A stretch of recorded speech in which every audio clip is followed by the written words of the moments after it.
As far as the lesson itself is concerned, I always take into consideration the normal, or at least what I assume to be the normal, things such as the pacing guide that Guilford County kind of gives us and provides us with. We do a little bit of revamping within our department as far as the order and things that we decide to do based on our students and what we think that they did the last time or from their last class. When I explain the standards and talk about what we're doing, I typically try to tell them this is what the intentions are for the day. We may get to this, we may not get to it, but before the time is over for the unit or for this actual activity, these are all the things that you should be able to do, should be able to know. And then, of course, with the unit planning. So those, for right now, are the standard things for most of any of my lessons, but the things that are more personal, I think, kind of go with the class. Their behaviors, what I think they can handle, what I think they've understood from previous lessons, their background, the math background that they come from. So they're usually pretty good with that, and they know, okay, this is what I should come in and see. And I always tell them to hold us responsible for that, whether it be me or my intern or anybody else who's in here presenting. The purpose of us telling you these things is because if you can't go back to it at the end and say, okay, yeah, I think I saw that, then there's something wrong. And that's how you know that you need some help, or that, maybe I wasn't just doing as good as I need to, because that's what the goal is supposed to be for the day. So it helps focus them, it helps focus me, and it gives them some type of checkpoint, I think, so that they can know if they have to come to tutorial or not and what they need help on. As far as pre-planning a lesson, starting from the beginning, I did know that my intern would be doing the warm-up, and one of the things that I kind of pressed for was, send me the warm-up. I really want to see kind of what it is that you're working on. Now, she had shared with me what the topic was, but I kind of wanted to see in what format the presentation would be, because I wanted to be able to see how well it would either tie together with the launch for the activity that I was doing, or where there's some relationships that I could make. And that definitely, I can't even say it really did guide which direction I would go with the questions and the things that I would present to them.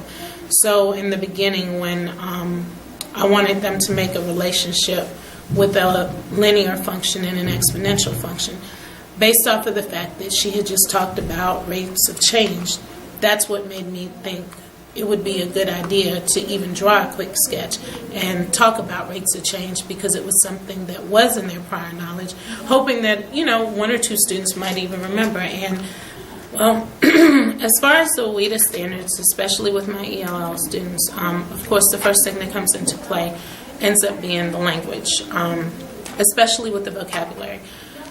The way that their questions are presented, at least as far as my belief and how I want them to expand their knowledge, I don't want to play down their skills, but in order for them to be able to play up on their skills, they do have to be able to understand a lot of the vocabulary.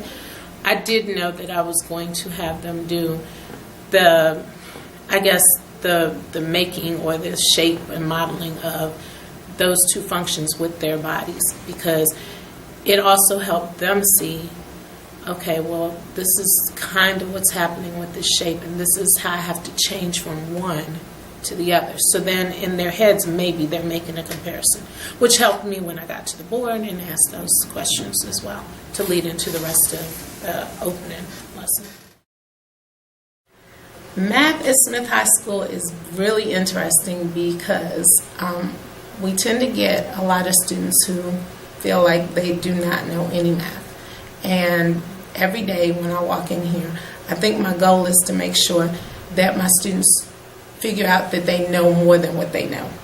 They've gone through all these years of high school, they've gone through regular years, elementary, middle, and somewhere along the lines they've lost their interest in the math. They've lost their interest possibly even in school. And at times when they come in here, things are very difficult in the beginning because they want the teacher to tell them exactly what to do.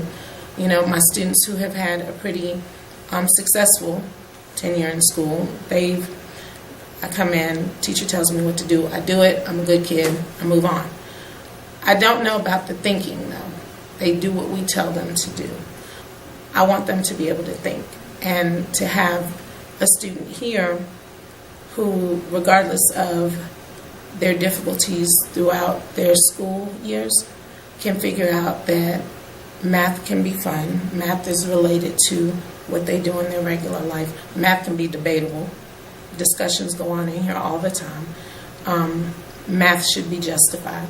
I think that brings me more joy than anything else. I don't want to be in a place where I guess they just kind of always come in and do exactly what I tell them to do.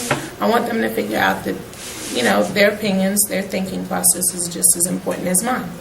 And then we can kind of combine the two together and we move on, and it's more fun than not, even if they don't see it right at that time. So it brings me here every day.